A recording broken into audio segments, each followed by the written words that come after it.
Hey, what's up? It's Jim, and today I'm going to talk about the film The Hobbit from 1977, which I guess is technically a TV movie. I wanted to do The Hobbit and Fellowship of the Ring because I realized with the new coming Hobbit trilogy that comes out the end of this week, since there are 3 animated Tolkien films, and there is the 3 Lord of the Rings films, and there's going to be 3 Hobbit films, I figure every time there's a Hobbit movie in this Hobbit trilogy, I will do one of those other 3 series of films. So I'm doing The Hobbit and The Fellowship of the Ring this year. Next year I will do Lord of the Rings and the Two Towers with the second Hobbit movie, and then it'll be, I guess, Return of the King and Return of the King when the last Hobbit film comes out. I thought that'd be fun.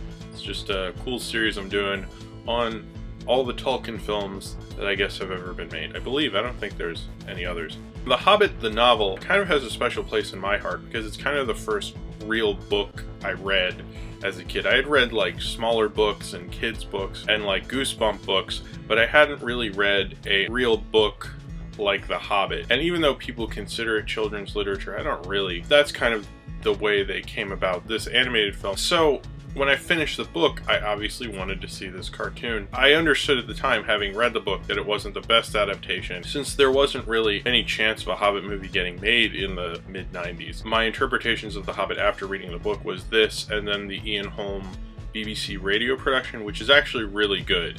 And if you're a Tolkien fan, I absolutely recommend it. I would listen to that a lot of times, but I would also watch this quite a lot, and even though I knew this wasn't that accurate, I still kind of loved it. I watched it a lot. It was rather short.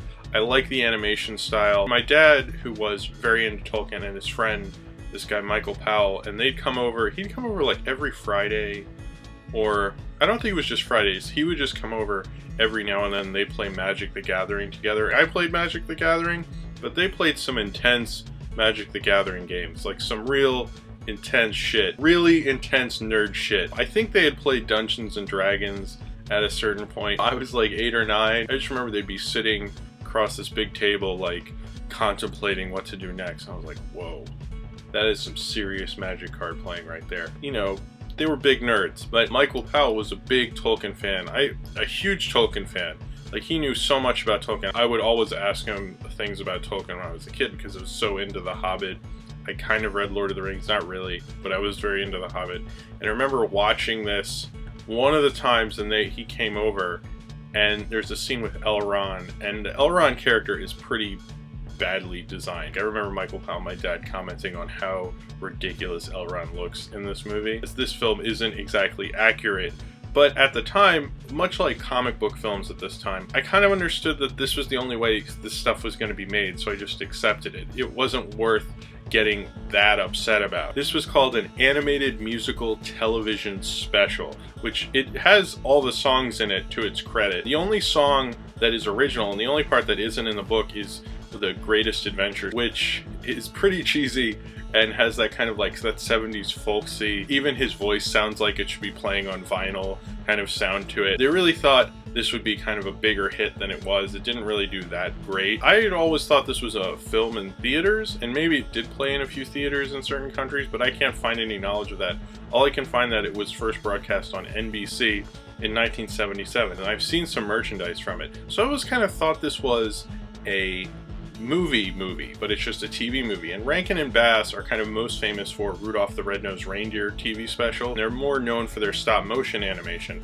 And this was actually not animated by their studio specifically. It was actually animated by Topcraft. They worked with Topcraft again when they did The Last Unicorn. Topcraft is actually the precursor to Studio Ghibli. When Miyazaki formed Studio Ghibli, he basically took everyone from Topcraft and made Studio Ghibli. So a lot of these people who worked on the Hobbit film and animated the Hobbit film would go on to work on Totoro and Grave of the Fireflies, and all the other great Studio Ghibli films. They based the style of this animation on the illustrator Arthur Rackham, which is different from the usual Tolkien illustrations that we're used to. So it's a little bizarre in a way, but I kind of like the style of it generally. And I think the animation is actually pretty cool for the most part. I mean, I like the design of it. I like the movement. There are parts that I think are really bad, particularly the end battle when you have like the 5 armies battling and Bilbo's looking out. And it's just like a series of dots and dust fighting each other, which is pretty lazy. I mean, You know, that's the best you're gonna do? Okay. There's just a bunch of dots. I hope Peter Jackson does better than a bunch of dots fighting. For the most part, I like the animation style. Sometimes it's often limited. I think Topcraft got it to work for what they were doing for the most part. The voice cast, even though they're not very English, they basically picked American actors, but I think they're rather distinguished American actors, and they did an alright job. I kind of like Orson Bean as Bilbo Baggins. I really like John Huston as Gandalf. I think John Huston as Gandalf is probably a pretty good choice. He has that deep kind of wizardy voice. I mean, I can imagine John Huston was a wizard. And I even like the voice of Gollum, who was this guy Theodore, who I'm not very familiar with, but he was like a spoken word artist. And Otto Preminger was the Elven King. It was a little weird that the Wood Elves were German. I really like the scene between Smaug and Bilbo and Richard Boone, who plays Smaug. I think they did a great job together. That's a cool exchange. Every time I've heard it, even in the radio show, it's always the part that like gets me to pay attention, like makes everything, like all my hairs stand on end, like I have to hear this sequence. And it's always like so intense because you know what's gonna go down. You know the Smaug scene is starting, but it's like so quiet and like they're just having this dialogue and you can't see the thief. I don't think I'll ever really hate this movie. And I know there's Tolkien scholars absolutely hate this movie. I absolutely get why my dad and Michael Powell started making fun of how Elrond was designed, and we have better Tolkien films now. And that's great, but this is a great little adventure musical animated film, and it's very short. It has a good pace to it. I like the animation, and even though, yes, it's not the most accurate, you know, maybe it's not the greatest thing in the world, I will always kind of look on this fondly and kind of remember when I finished like my first kind of real book, like I read a real book in my life. You know, I think everybody remembers when you stop reading like Goosebumps books and kids books or Animorphs or whatever you're reading, and you read like a real book, like a book that like adults actually talk about. And for me, that was The Hobbit. It made me feel more mature, even, you know, as a fourth grader. It made me feel like I really had accomplished something with my 8 years of existence. This was kind of the dessert, to watch this like cool little animated fantasy film with some fun songs and orcs and goblins and wizards. And sure, yes, it's just simply not very accurate. But, you know, at 77 minutes, could it ever really have been? I don't think so. So if you have seen The Hobbit and you would like to talk about it, then comment below in the comments, and subscribe if you would like to. And I will be back in a few days with my review of Fellowship of the Ring, and then the new Hobbit film. And that's it. I actually kind of remember the Bakshi Lord of the Rings more fondly, and I guess we'll see in a year if I still look on it that way or if my perception of that has changed with time. Hey, what's up? It's Jim, and today I'm going to talk about the film J.R.R. Tolkien's The Lord of the Rings from 1978, which was directed by Ralph Bakshi. This is my series where every week before a new Hobbit movie comes out, because there are 3 animated Tolkien films, there are 3 Lord of the Rings films, and now there are going to be 3 Hobbit films. I thought every time, since last time I did the first animated Tolkien film, which was The Hobbit, and the first Lord of the Rings film, which was Fellowship of the Ring. Now, since we have the second Hobbit film, I thought I'd do the second released J.R.R. Tolkien animated film, which was Lord of the Rings. This is an adaptation of pretty much the first 2 books, The Fellowship of the Ring and The Two Towers. It does not include The Return of the King, and it's obviously not as extensive as Peter Jackson's films because it's only 130 minutes, so you could probably watch this like twice in the time it takes you to watch just the first one. So they obviously had to cut a lot of stuff out, quite a lot of stuff out when you think there are extended editions of those films, and this is pretty much it. Ralph Bakshi, when viewing this film, I always am a little sympathetic towards him because I think he really actually tried. He wanted this film to be called The Lord of the Rings Part 1, but the producers of the film were kind of game for it while at the beginning of production, but as it was going on, they felt no one would see a film that was just part 1 of something. Little did they know, Bakshi had prepared this film as a part 1. He didn't get to prepare a part 2. Bringing up that it doesn't include Return of the King, I think is unfair because it never intended to do that, but because it doesn't have part 1, there is a kind of annoyance from the audience because you're like, well, you said The Lord of the Rings, man. I mean, this isn't The Lord of the Rings. This is just 2/3 of The Lord of the Rings. I kind of feel for Bakshi because he really tried to stay loyal to the Tolkien material, as loyal as you can be in 130 minutes. He tried to make it work. I think it was very ambitious, probably too ambitious. It works and it doesn't work, and I guess I'm probably being nicer to this film than maybe I even should be, because I grew up watching this film a lot. In fact, there was one summer in the mid-90s where I had rented this film. I think it was from my local mom and pop video store, and I got kind of obsessed with it for whatever reason. I think because it was a PG animated film that had violence in it, and my options for films with violence, since I had ratings conservative parents, were very limited. I kind of got everyone in the neighborhood into it, or at least they followed my lead and we all played Lord of the Rings. So I kind of have a bit of nostalgia for this film, despite it not being the greatest adaptation. At the time, I had only read The Hobbit, and The Lord of the Rings felt daunting, and to be honest, I've never read them. But since I know the story more through Peter Jackson's films, this film feels more glaring than it did then. And it does have major storytelling problems, which is a shame for a set of books that are known for their grand storytelling and how imaginative they are. Bakshi got that this film needs to focus on Frodo, Sam, Gandalf, and Aragorn, and those characters come out really well. You're following pretty much Frodo. Aragorn is probably the least developed of them, and Legolas and Gimli are kind of forgettable. I remember when we played Lord of the Rings, I had to keep asking my dad who those other characters' names were because they're so kind of infrequent in the film. Gollum is also in it. I remember my brother used to play Gollum a lot. He was like really into Gollum for whatever reason. This film doesn't really develop the villain part very well, and the villain's design, the ring wraith's design, are just very black and murky. They look like you're trying to Xerox a really complicated drawing and it just comes out like bleh. He used rotoscope quite a bit in this, and I actually like his rotoscope in things like Fire and Ice, but in this film it just doesn't look that great. Fire and Ice is a better example of his style than this is. It feels like he's restrained, he's kind of held down by taking on all this material. But the villains just aren't in it as much, so you understand they're on a quest, but you don't get a full grasp of the villain and what they're fighting against. So there's really not a real good and evil story. It's just more of an adventure story, and it's more about Frodo and Aragorn and Gandalf. And Aragorn, by the way, who's voiced by John Hurt. Legolas is actually voiced by Anthony Daniels of C-3PO fame. He's smart in that he understands what to focus on in certain parts of the story, but it's just like too much of a daunting story to really break down into such simplistic terms.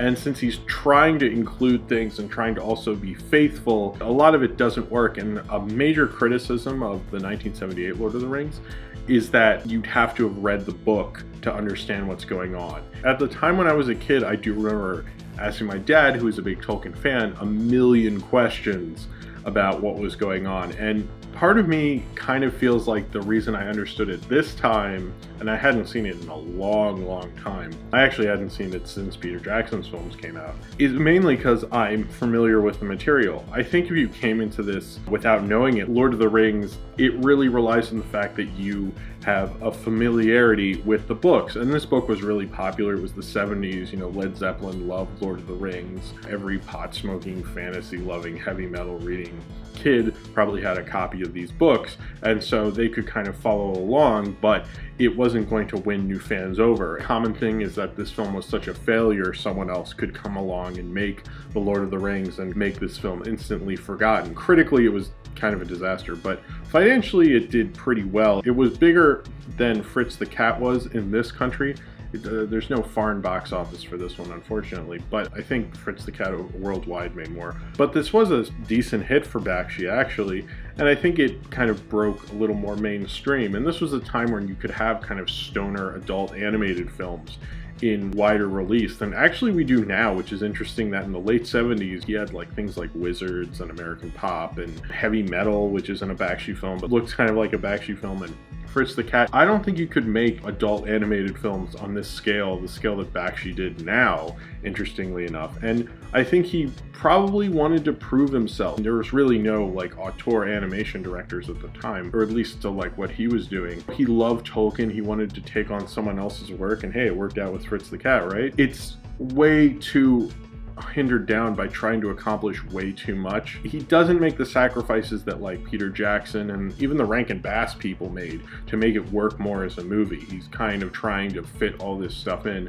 which is something that I think as an adaptation you should always think about. How is this going to work as a movie rather than how can we fit all this crap into the movie. When comic book movies were just starting to come into prominence, look at the Daredevil movie where they put in too much continuity into a movie and it just falls completely flat. And I think Lord of the Rings definitely has that problem. I like that it exists. I like that there's kind of more of the 70s idea of Lord of the Rings. Not that it wasn't popular before then, but I think in the 70s it reached this hippie, weed smoking mythos about itself. Nerds who didn't do any of that, they read it as well, but I think it had that more of that connotation. And you know, with the illustrations that were coming out in heavy metal magazines or fantasy adult magazines, I think it's kind of cool that they got to make one then. And I actually kind of like the animation style in some places. Bakshi's rotoscope style works a lot better when he completely draws over them. He later said it was a total mistake to use rotoscoping as much as he did, but in this he kind of just makes them black and murkier. He doesn't give it kind of a very distinctive quality to it. Apparently even when they made the action figures of this film, they had to kind of completely redesign it for the ring race because you can't really see them. Are they like the weird fog creatures in John Carpenter's The Fog? Are they Jawas? Like, they just don't have a distinct look. They just look like a black mess. And when he draws over someone and does like a really like interesting real animated character over someone's rotoscoping rather than when they used to rotoscope and make them act like cartoons, he just shot people like regular actors. Works a lot better than this murky Xeroxy thing. It really does look like someone made a ditto for you in school and this interesting picture can't be done, so it just looks like a big black mess. You know there's evil, but you kind of like they're not very memorable. Apparently Peter Jackson at first denied ever seeing this film, which is odd, and then it said that this is kind of one of the films that got him into Tolkien, and he references it a couple times in the film, both visually, and there's a couple lines that reference this film also. I don't think this is a good movie. I used to like this more than the Rankin Bass Hobbit film when I was a kid. I felt it was the more complicated movie. It was the more interesting movie. It was the deeper, more adult movie, and I was right about the complicated part because whoa. But now that I watch it, I kind of think Rankin Bass animated film is a lot better of a movie because it's more concerned with telling one story and really understands how to get itself to work within that story. Whereas Bakshi's Lord of the Rings is kind of brought down by the source material because it's just not as focused on trying to tell like this in one movie, basically. I like how he designed everybody and he didn't make them look like incredibly attractive. They look kind of more like ordinary people, which I think gives it kind of a more raw or low budget sense to it. This actually came out like the same month as Watership Down. I'm glad I saw it again because it did not hold up as well as like the animated Hobbit, the Rankin Bass Hobbit film. And I still have a lot of respect for Ralph Bakshi and I like a lot of his features. I kind of recommend all his other fantasy action films like Wizards and Fire and Ice over this film. I think this is definitely the weakest one. His use of rotoscope has always been kind of questionable, and the fact that he admits he shouldn't have done it as much as he did. But I think this is the worst I've ever seen it, and it really didn't work, and I think it actually ended up hindering the movie quite a bit. But there are really a lot of problems, but it comes down to the fact that Bakshi said he wanted to make this film to save the books for film for Tolkien. And he kind of did, because if you hear about the adaptation John Barrowman was going to make, which was going to be an 100-minute Lord of the Rings movie that was going to cover all 3 books, he definitely stopped that from happening. And he did influence the Lord of the Rings movies. There are some shots in the Lord of the Rings that are right out of this movie. Its influence and what it stopped, it did a great job. But as for the movie itself, I don't really ever want to watch it again. There are definitely sacrifices that need to be made when making a Tolkien film, and it felt like he was ready to make them and also wasn't ready to make them. And in addition to that, I think his ambition got the better of him. There's a lot of problems with Bakshi's direction in this film. It just shows that you really have to be an amazing director to tackle something like this. And I think that's why the Lord of the Rings films are so an awe-inspiring thing, because it's just like, it's a big project to take on. And I think it was maybe a little too ambitious, maybe if this had just been Fellowship of the Ring or something like that. This is a film that really kind of crumbles under its own ambition.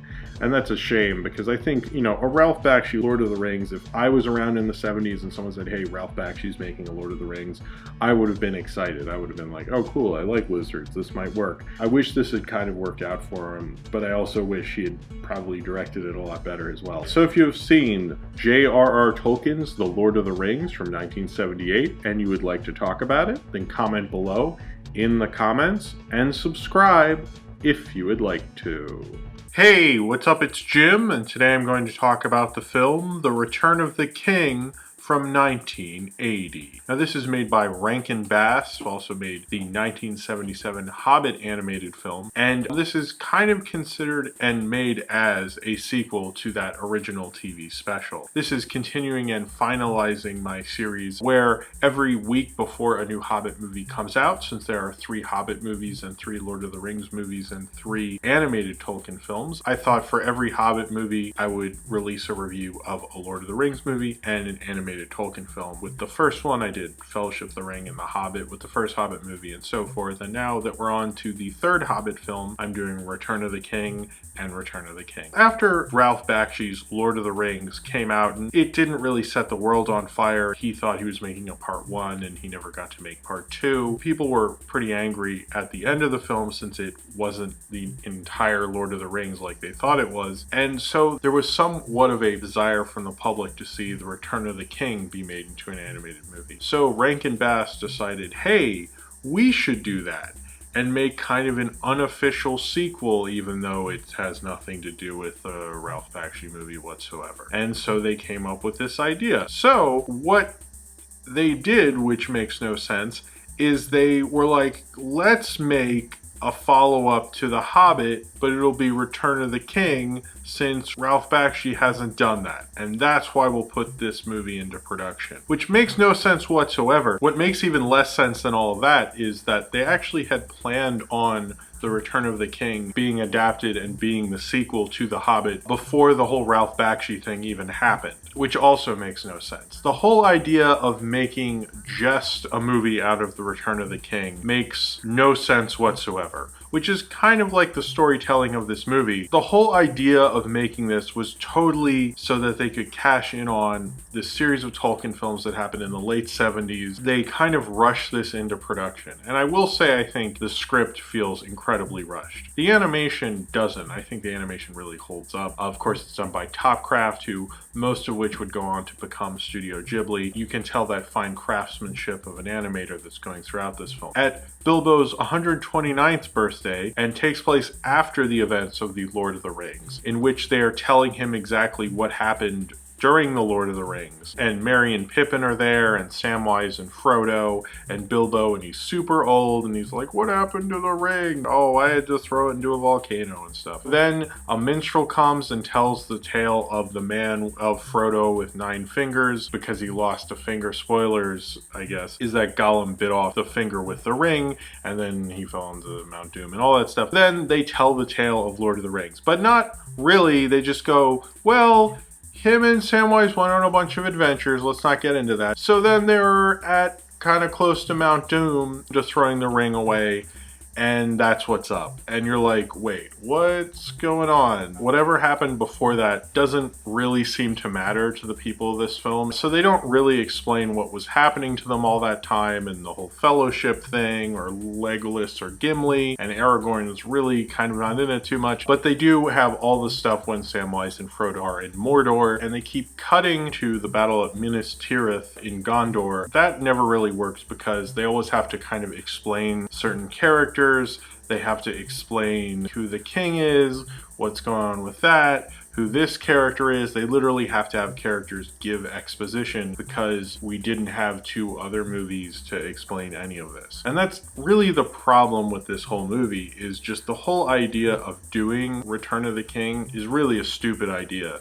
to just do that one. Believe it or not, Tolkien planned this whole thing out, so, you know, Return of the King was the last book that you had read and built relationships with these characters, and they'd gone on this journey, and you knew a lot about them, so you kind of need those other two books. Now, I kind of get what they're doing. This film focuses far more on Frodo and Samwise, and you could get that to work as just a movie and have The Lord of the Rings just with them. You'd have to change a lot of stuff, but I kind of get that. Having Merry and Pippin and Gandalf in another situation that isn't developed very well, and anytime there's any sort of character development with that, they skip it with a song or a montage, and then they go right to a battle, which is just totally meaningless. This is such a hard movie to watch. I really do love the Topcraft animation. I think it's really well done, has a real good fluidity to it. If you look at animation at the time, this is far and away better than anything that was going on in American animation on TV. It's just really beautiful, and I love watching the animation, and the backgrounds and everything to do with the animation is just simply beautiful, but it's just the story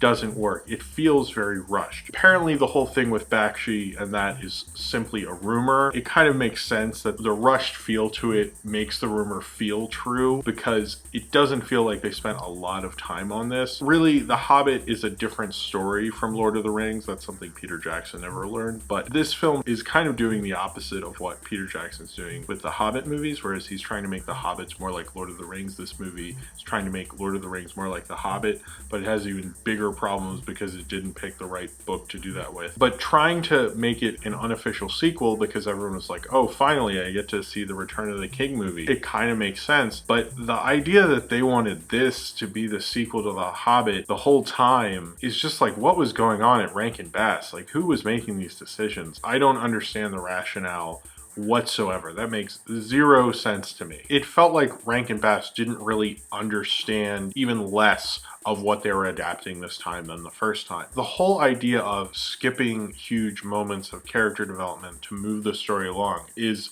one of the dumbest ideas they've had because you can't really connect to anyone. You can kind of connect to Samwise and Frodo, but much like Peter Jackson's Hobbit movies, it cuts to something I don't really give a shit about. And as soon as it starts to get kind of good, it takes me out of it. The Lord of the Rings films didn't have that problem because I'm connected to all these various characters through all these various plot lines because I started with them together and then they went their separate ways, but I know them all. They're very defined. They're very audience friendly. And in this, I kind of get who Frodo and Samwise are. Gandalf, who again is voiced by John Huston, I get him, but everybody else in this film makes like zero sense to me as a character. I can't really follow them. Aragorn is completely downplayed, which makes this film make even less sense since it's called Return of the King and he's like the fucking king they're referring to in the title. Although I do think his voice sounded like Viggo Mortensen, which is kind of odd. I don't know why that is, but he does kind of sound like Viggo Mortensen. This was really one of the worst written Tolkien films ever made. And it's even sadder because with Tolkien, and I think I've said this in another Tolkien review, the thing with Tolkien movies is like he's known for like this amazing storytelling, and when you fuck that up, it's like really pathetic because hey, it was already there and you had to ruin it with your dumbass ideas. I do think the music by Maury Laws was really cool in certain points. A lot of it is very folksy 70s, which harkens back to their Hobbit movie, which that's kind of connecting it together. But certain songs, like especially like When There's a Whip There's a Way, is like the best Tolkien song I've seen in a Tolkien movie, including the Peter Jackson stuff.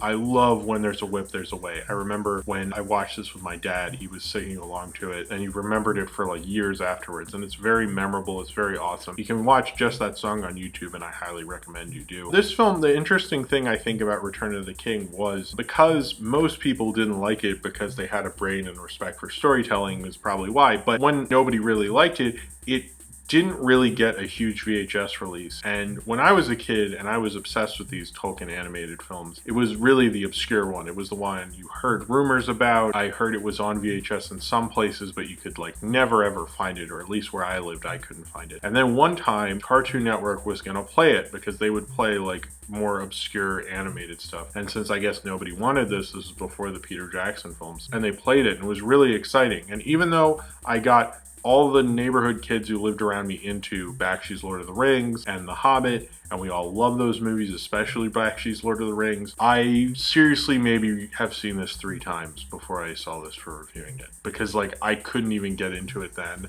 I don't remember hating it, I just remember being like, oh my god, I can't believe I'm seeing it, because I heard about it for years. I think it would have been one thing if Rankin Bass had decided to make each of the Lord of the Rings books into specials, which I think would have probably done better. I don't know why they made this movie. It really makes no sense. It's just bizarre. Someone told me once that the thing about Bakshi's Lord of the Rings and this film is that they were not successful because these books were considered unfilmable for a long time, which is why Peter Jackson got to be such a name, because he accomplished something no one thought could ever be accomplished, especially by a live action film. This helped the reputation of those books be considered unfilmable. In both cases of the Lord of the Rings animated films, they were screwed over by producers, with Ralph Bakshi it not being clear he was making a part 1 and not being able to make his true sequel. And with Return of the King, this is even worse, because it feels like nobody working on this production had any idea of what they're really doing.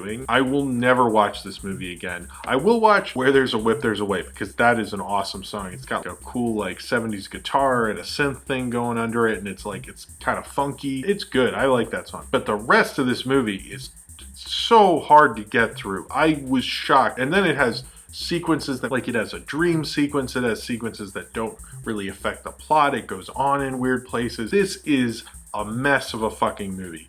I don't think Peter Jackson, as bloated as his crap has become, could ever make a Tolkien film that's as big of a mess as Return of the King. Now it's available on DVD. It's not as obscure as it used to be at all. The funny thing about it is it's now kept living on as a cash-in, because it came out on DVD right around the time the Lord of the Rings movie started coming out. But then I remember there was a heavy push for it when the Return of the King, the Peter Jackson movie, came out. This is all this movie exists for. It's not a good movie. It doesn't have good storytelling, but man, can it cash in on a bunch of crap. And it is seriously, I haven't seen the last Hobbit movie, so maybe I'll take this back. But as of right now, it is the worst Tolkien movie I have ever seen. So if you have seen Return of the King and you would like to talk about it, then comment below in the comments and subscribe if you would like to.